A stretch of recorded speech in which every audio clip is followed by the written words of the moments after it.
Hello everyone, it's Tana. Welcome back to the Not Too Shabby channel.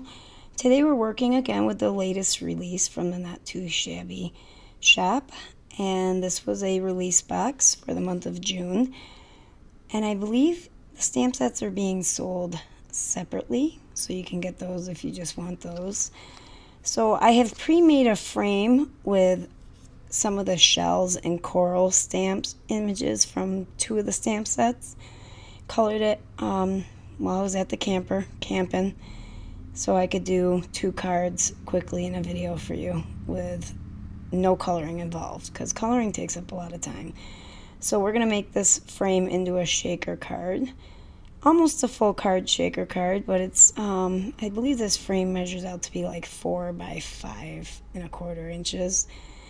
So I traced the frame edges around my acetate. We'll kind of just set it on top of my frame, and then made sure that my acetate would not be seen on the outside edges of the frame, because I also wanted to be sure that it covered all empty spots on the frame.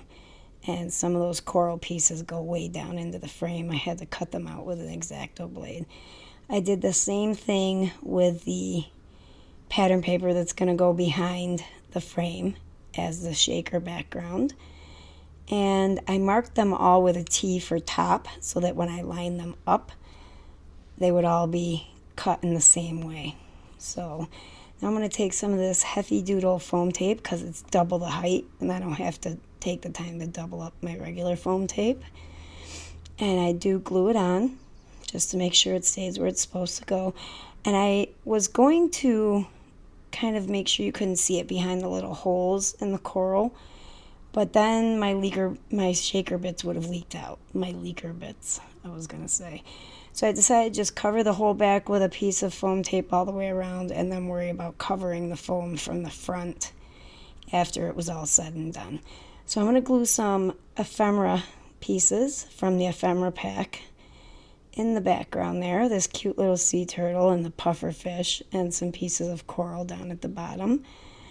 And now I'm going to put my sentiment right on the background.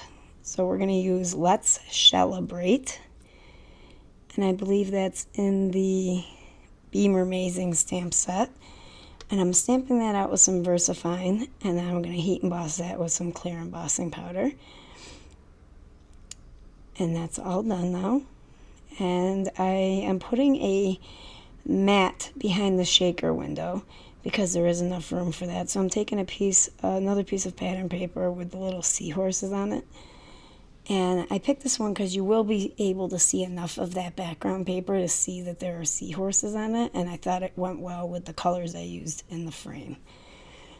Now I'm going to take the rest of the sequins that came in the box, and I put those into my shaker window there. And I'm taking some blue seed beads, and then I also took another little container of sequins from my stash that had seashells in them as well, and I had purchased those at AC Moore before it closed. So now I'm taking all the backing off of my foam tape, and I'm putting some Nouveau Deluxe adhesive on there. I'm always sure to use glue with my foam tape especially with acetate for shaker windows. You want to make sure that nothing comes apart. So after that's dry, and I'm not quite sure it's dry there, so I'm just shaking it a little bit, I'm going to put a mermaid from the ephemera pack on the front bottom right corner there. Now her tail is going to block some of the shaker window, but that's okay.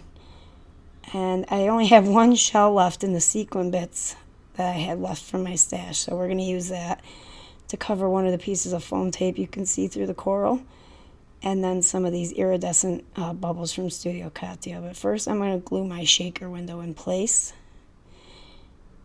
and then we're going to start gluing bubbles on. So there's that little shell sequin down there at the bottom, and then I glued a bubble on top of it. And then I just put some bubbles along the edge where you could see foam tape coming through, and then I put a couple on the shaker window as well. And that's it for that first card. And I didn't really think that turned out cute. Now for the second card, we're going to take the jellyfish from the Hugs and Fishes stamp set. I'm going to stamp that out with some Catherine Pooler Drive-In ink, and I believe it's 4 times. I stamp it out going along my slimline card, and the slimline panel, I believe, measures 8, maybe 3.5 by 8.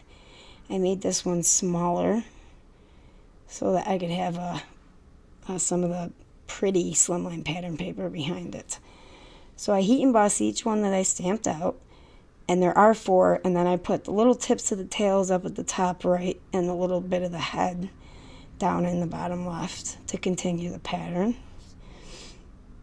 And then we're also going to use the 2 starfish. There's 1 in each stamp set, so 1 from Mermazing and 1 from Hugs and Fishes. And I stamped those out with, I believe, Something Borrowed. I have it on the screen for you. And yeah, Something Borrowed. That's definitely Something Borrowed. So after I heat emboss those, we're going to start to do a little bit of watercoloring with our Catherine Pooler inks, and I'm going to pull in the same colors that I used. Not the same colors that I used. I don't know what I'm saying, guys. Same colors that I planned on matching to the background pattern paper. That's what I meant. So I'm adding a little bit of water to that, and I'm just going to put some simple coloring in here, guys. A little bit of the pink and purple in the head of the jellyfish, and then some of the drive-in down along, tracing the outsides of the little, what do you call those? Stingers? What are the legs of a jellyfish? Somebody let me know in the comments below what you call those on a jellyfish. My mind is drawing a blank. So I think the colors of the jellyfish turned out really super pretty. I did like a dark pink inside the little dots on the jellyfish's head. I touched a jellyfish once. I went to the Ripley's Aquarium in Myrtle Beach, and this was a few years ago. We didn't go this time. And they have a tank with, I believe they're called moon jellyfish, and you can touch the tops of them. It's safe to touch the tops of them. It was really cool. They feel weird. They feel like jelly, slimy jelly. And I think they're beautiful to look at. And if you ever been to Ripley's Aquarium, you know they light up the tanks, some of the tanks with different colored lights. So for the starfish, I used these 3 colors here: Cummerbund, All That Jazz, and Fiesta Blue. And it was a bit harder to mix these 3 colors. I did like the centers dark in the jellyfish, and then did the rest of the inside of the jellyfish with the lightest blue, and then I went around the outside edges, I believe, with All That Jazz, tracing the outline of the jellyfish.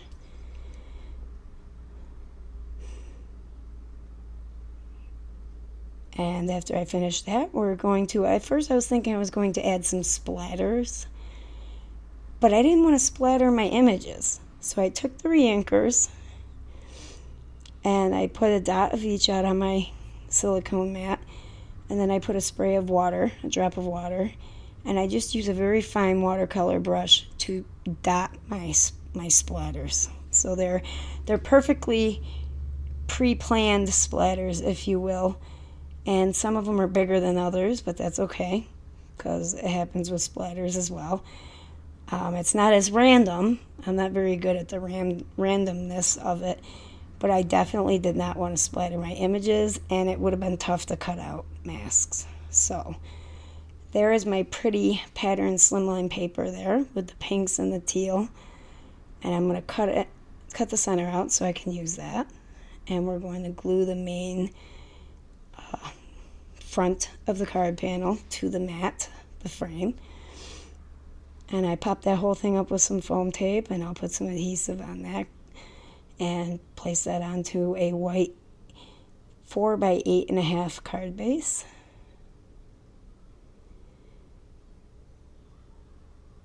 And now I'm going to cut out the word Believe, which is a die from my stash. And I used the inside of that same pattern paper to cut it out, and I put 2 pieces of 120-pound cardstock behind it to build up the dimension. And then I just kind of loosely traced the outline of the Believe die, leaving some space between the letters and my pencil to create a shadow for that die on a piece of vellum. Cut that out with my scissors there. And while that was drying, I stamped out Be Magical. Yeah, Be Magical in the Catherine Pooler Pucker ink, and heat embossed that with clear embossing powder. Now we're going to take the word believe, and I only put glue where the word was. I'm going to place that right in the center of the card there. And then I took my little sentiment strip of be magical and put that underneath the word believe. And now I'm just going to glue some iridescent bubbles. I think there's about 5 of them. Coming up underneath the word and then up over the word. And that's it for the second card, guys. Hope you liked this video. Don't forget to visit Jamie's shop, nottooShabby.com, nottooShabbyShop.com. I always forget which one it is. I'll have it down below for you guys. And don't forget to use the coupon code. And we will see you in the next video, guys. Bye-bye for now.